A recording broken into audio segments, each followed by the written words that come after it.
International News.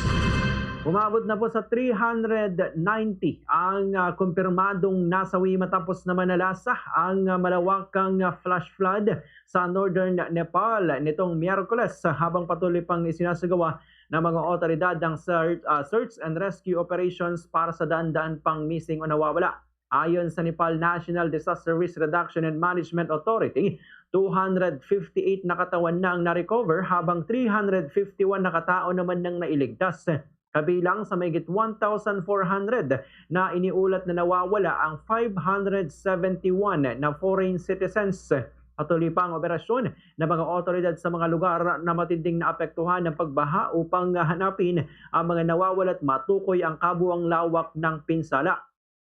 Ang nasabing insidente ay tinagurian na deadliest glacier incident in history dahil sa lawak ng pinsala nakita sa satellite ng mundo at malaking bilang naman ng mga nasawi.